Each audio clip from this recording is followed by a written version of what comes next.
আপনার কি নাম কি? আমার দীপালি গোস্বামী। জোরে বলবেন। হ্যাঁ, দীপালি গোস্বামী। দীপালি গোস্বামী। আমি ওখানকারই বেতনা একবারই পূজা মন্দিরে, ওখানটায় আমার বাড়ি। ওখানটা একবারই মানে মন্দির আর আমার বাড়ি এক জায়গায়।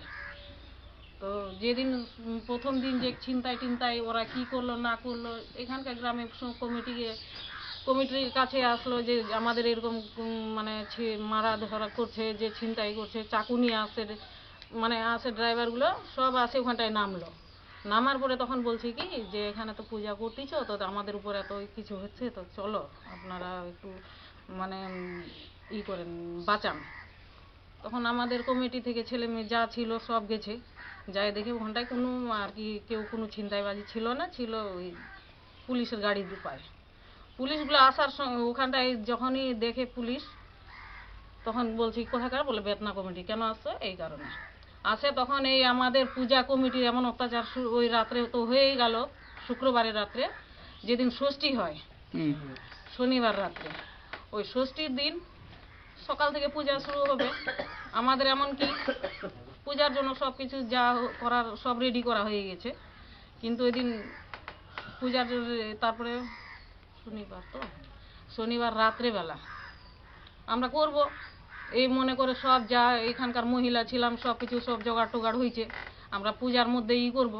ইতিমধ্যে কিছু রাত 11টার দিকে পুলিশ থানার গাড়ি চলে আসে।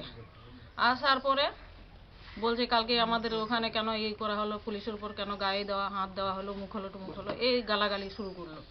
শুরু করার পরে তখন কি করে, আমরা মহিলাগুলা ছিলাম এখানটায়, মহিলাদের উপর তো যা গালাগালি, ওগুলো তো মুখে বলা যাচ্ছে না, যে কি বলবো, ভাষায় প্রকাশ করতে পারছি না, ওগুলা ভাষা যা করলো করেই গেল। তারপরে আমাদের কমিটির যে কয়জন ছেলে ছিল, আরও কতগুলো ছিল ওই প্যান্ডেলের সাজার জন্য, ওখানে মানে পূজা হবে, ওখানটায় পুরা মানে কাগজ টাগজ পুরা ফুল টুলগুলা করতেছে। তারপরে আসার ওরা তখন পুলিশ আসে, বলছে ওই ছিনতাই করে এখানে পূজা করছে, এই পূজা আমরা করতে পারবো না।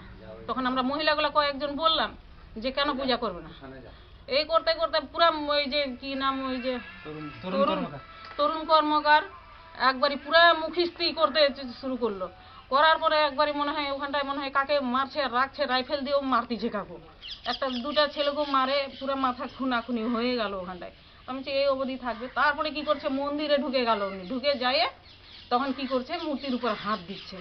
তখন আমরা মহিলাগুলা যাই, তখন মহিলাগুলার উপরে যা অত্যাচার করেছে উনি, এক একজনের শাঁখা সিঁদুর বলতে কিছু রাখেনি, আর যা অবস্থা করেছে ওটা মানে ভিডিও, এই যে মহিলাটাকে যা মারি, এই যে শাঁখা যে ছিল, আমরা পূজা যে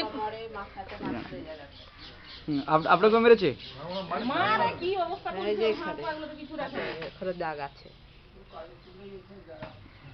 আচ্ছা, কাজে গেছে, মিটিং এ গেছে, পায়ের মধ্যে আছে। ওই ছেলেটাকে আমি ছাড়াতে গেছিলাম, আর এমন জায়গায় মার দিছে ওটাও বলা যাচ্ছে না, লাঠি চালায় মারে, মানে ফেলাই দিছে। আমরা যেভাবে মারতিছে এভাবে যাই করতেছে, মূর্তিটাকে আমরা আটকাবো, কিন্তু ওখানটায় কোনো করতেছে না, ওরা কোনো কিছু মানতিছে না। তো আমরা এটাই বলতে চাচ্ছি যে আমরা হিন্দুই হই কি মুসলমান হই, যে হই, তো এই যে মন্দির উপর অত্যাচার করলো, এর জন্য কিছু যেন ব্যবস্থা করা হয়। আপনি হসপিটালে দেখিয়েছিলেন? মেডিকেল করা আছে? আচ্ছা, ঠিক আছে। আপনারা এই মহিলার উপর অত্যাচার হলো, আপনারা পুলিশে কোনো কমপ্লেন করেননি? কমপ্লেন করা আছে, কোর্টের মাধ্যমে কমপ্লেন করা গেছে।